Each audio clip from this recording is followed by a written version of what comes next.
Do the right thing at all times, regardless of who's doing the wrong thing. One evening, on a Sunday evening, I was driving down the streets of Lagos and I approached a traffic light. There wasn't much traffic going on that day. In fact, there really was no other car crossing past the light. And so I stopped at the right light because it was a red light. And apparently there had been a little buildup of the traffic behind me. But because there was no other car passing across the road, I started to hear the honking of the car behind me. I peeped into my rear view mirror and there was a beautiful Jeep, and this lady who was driving it was honking and telling me, literally signaling with her hand, go, go, go. Of course I wasn't going to go. I wouldn't go, even if I could, but I wouldn't. And finally, when the light turned green and we turned onto another major intersection, this lady drove up behind me and she started to frantically, as she wound down her glass, said to me in a language that I understand, Yoruba, "Uriya we." And she was just saying to me, "You are mad, you are crazy," for essentially stopping at a red light. What the lady didn't realize is that I am a commissioned officer of the Nigerian Police Force. And literally, it's unlikely that anybody would have arrested me as a policeman simply because maybe I went past the light. But I would not go past that red light, not because I'm scared of being arrested, but for the very simple reason that, number one, I fear God. Number two, I love Nigeria and I love the people of this nation. Number three, this is the most important one, I do have a respect for the law. That respect for the law is a respect that I have chosen to give the law because of my values.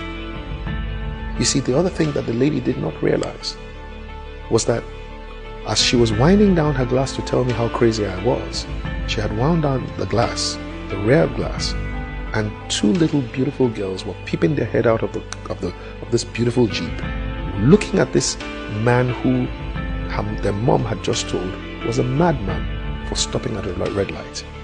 And you see, basically what had happened was they had just gone through their first driving lesson, 5-year-old and 8-year-old girl, and they just learned from their mom that anyone who stops at a red light is crazy.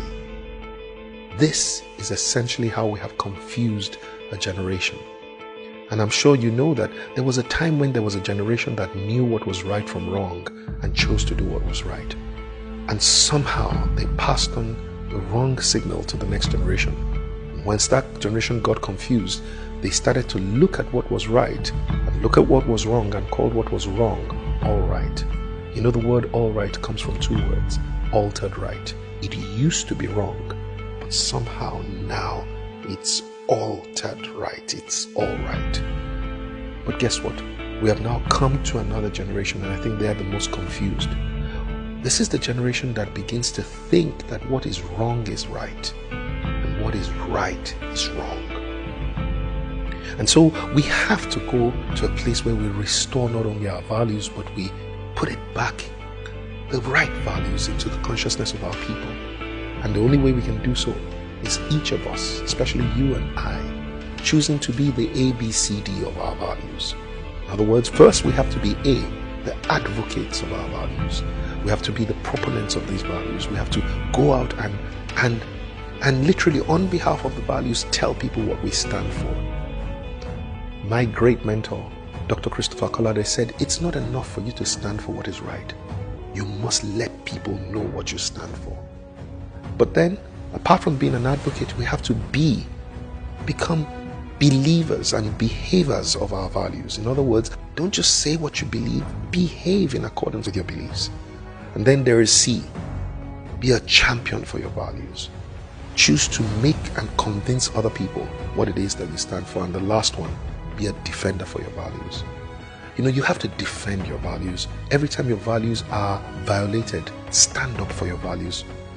You're standing on a queue and somebody else wants to go past that queue, say something. Don't just say Nigerians. No, say something. Insist that your values, the right values, must also be defended. And this is how we will put the right values back into the consciousness of our nation. Each one advocating, believing and behaving, convincing and defending our values. So go ahead and do the right thing at all times, regardless of who is doing the wrong thing.